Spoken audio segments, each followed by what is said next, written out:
jumpa lagi dengan saya Ardi Santoso di channel Industri Siago. Alhamdulillah hari ini kita bisa menyelesaikan part yang keempat untuk pembahasan teknologi penyimpanan. Di sini merupakan akhir dari pembahasan ini. Ya sebetulnya bukan akhir, tapi Anda nanti bisa mendalami lebih lanjut di buku-buku literatur yang saya sampaikan nanti ya. Di part yang keempat ini kita banyak membahas tentang sistem refrigerasi dalam penyimpanan. Kita langsung menuju materi yang sudah saya sediakan. Kemudian kita menyimpan bahan yang berfase gas. Menyimpan bahan berfase gas ini ada dua. Yang pertama gas holder.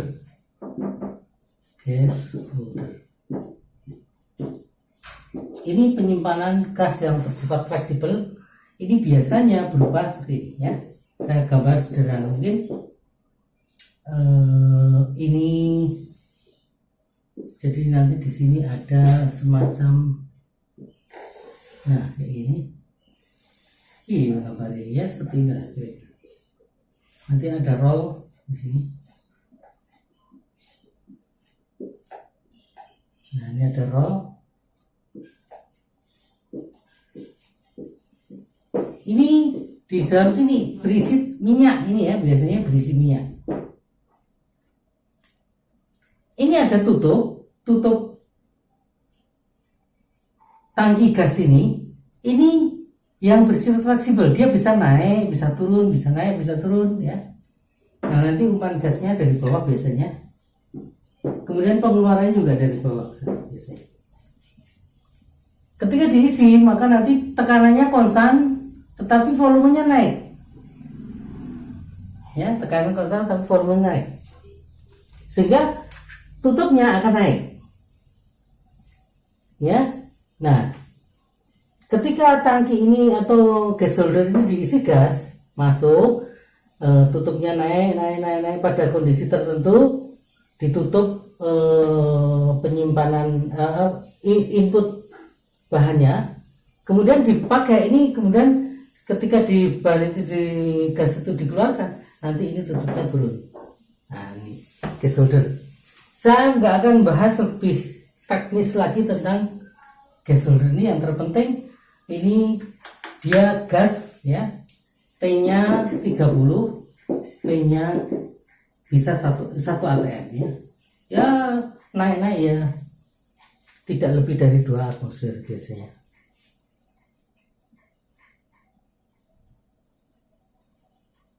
Nah, kemudian yang ketiga ini tangki bola.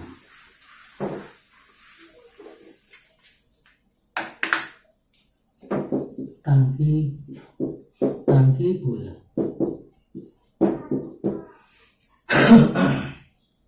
Tangki bola ya, bola bentuknya. Dia ada penyangganya. Ini ada penyangganya. Bisa masuk dari atas, keluar dari bawah sana. Nah, pertanyaannya kenapa kok kita harus menyimpan dalam bentuk tangki bola? Karena tangki bola ini mempunyai tekanan yang merata di semua titiknya. Jadi ketika kita menyimpan gas, maka pada tekanan tinggi, tekanan di masing-masing titik ini adalah seragam ya. Sehingga kekuatan bola ini sangat bagus untuk tekanan tinggi. Jadi kalau kita mempunyai gas dengan tekanan tinggi, sebaiknya disimpan pada tangki bola. Ya. Kemudian selama penyimpanannya 30 derajat, tekanannya berapapun, ya, maka nanti ini kita menggunakan tangki bola. Oke, jadi ini tangki bola. Ini untuk menyimpan gas dengan tekanan tinggi. Nah, oke, ya. Untuk masalah teknis perancangan tangkinya ya biasa ini ya. Volume bola nanti ketebalannya berapa dan seterusnya itu Anda bisa cek di bukunya Brunel and Young. Saya tidak akan ngomong masalah rumus perancangannya, tapi pengertian dasar atau pemahaman dasarnya.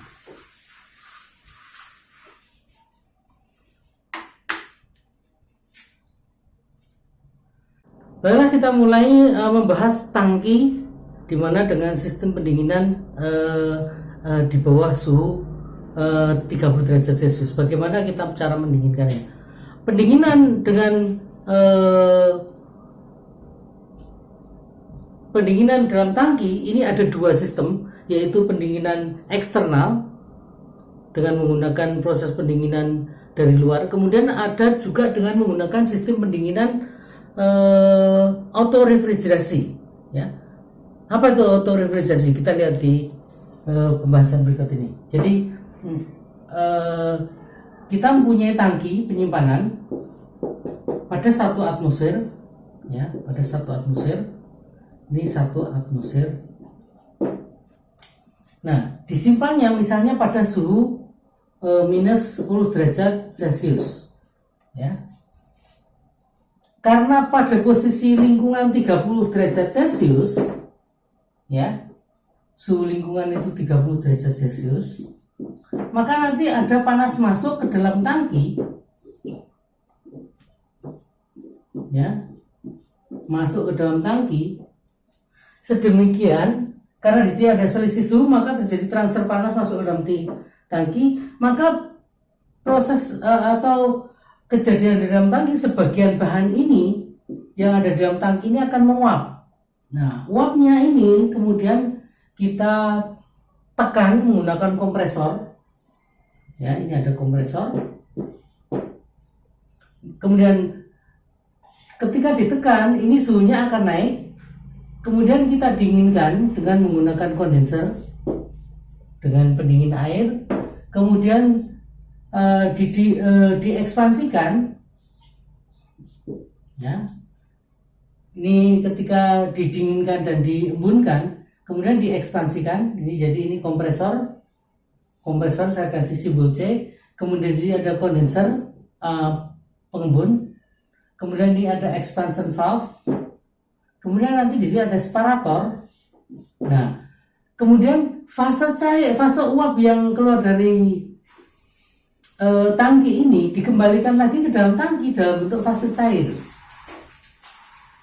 Sementara yang tidak mengembun ini langsung dibypass menuju ke kompresor. Nah, ini adalah sistem pendinginan auto, ya. Jadi nanti misalnya ini karena di sini menyimpannya biasanya disimpan dalam keadaan cair jenuh, ada pemanasan dari lingkungan suhu 30, maka nanti di sini terjadi proses penguapan pada suhu minus 10 derajat. Kemudian uap minus 10 derajat ini nanti kita tekan, suhunya naik pasti, ya. Kemudian kenaikannya misalnya saja ini sampai ke 70 atau 90, ya, ambil aja suhu 90 misalnya, kenaikannya 90 derajat. Nah, kemudian dikondensasikan, ya, kemudian diekspansikan, maka nanti kembali lagi ke suhu minus 10 lagi, ya. Nah, kita lihat diagram pH-nya, ya. Diagram pH-nya jadi nanti seperti ini. Nah, ini pada P sama dengan P1 sama dengan 1 atm. Di sini suhunya adalah T minus 10 derajat Celcius. Kemudian ini ditekan dengan menggunakan kompresor, naik jadi T2. Ini kompresor, ya. Kemudian begitu suhunya naik, ini ditekan, suhunya naik, kemudian didinginkan. Ini proses pendinginan dilanjutkan dengan proses kondensasi, ya. Jadi ini cooling, ini kondensasi. Kemudian tapi tekanannya sudah naik, ini jadi P2. Nah, dari P2 ini diekspansikan dengan menggunakan expansion valve ke bawah ini EV, ini CD, ini C. Maka terbentuk dua fase di sini. Nah, fase cairnya ini masuk kembali ke dalam tangki, fase uapnya langsung ke dalam kompresor lagi. Jadi untuk sistem pendinginan di dalam sistem autorefrigerasi ini kira-kira digambarkan seperti ini. Adapun kalau misalnya dia proses pendinginan di luar, ya, proses pendinginan di luar, maka nanti sistemnya menjadi seperti ini. Ya. Ini saya hapus saja dulu semua.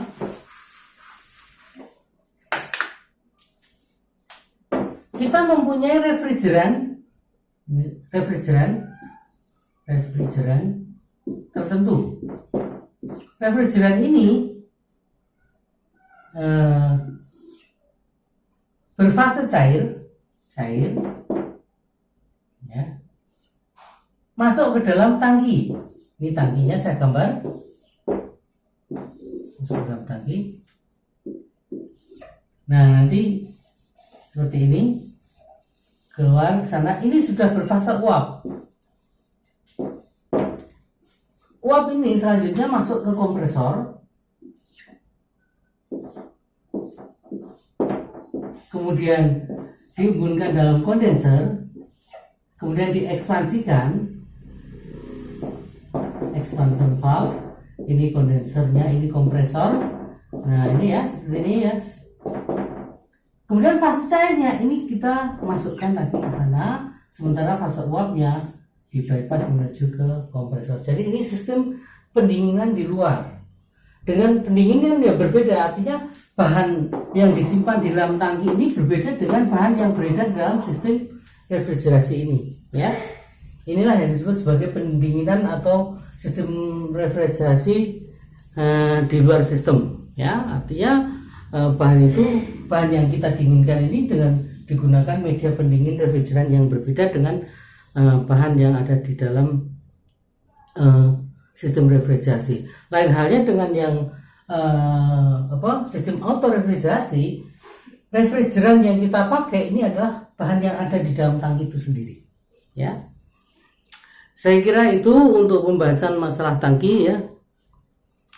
Nanti lebih detail lagi untuk masalah sistem refrigerasi, Anda bisa lihat di bukunya Smith Van Ness Introduction to Chemical Engineering, ya, thermodynamic, ya. Jadi nanti seperti itu.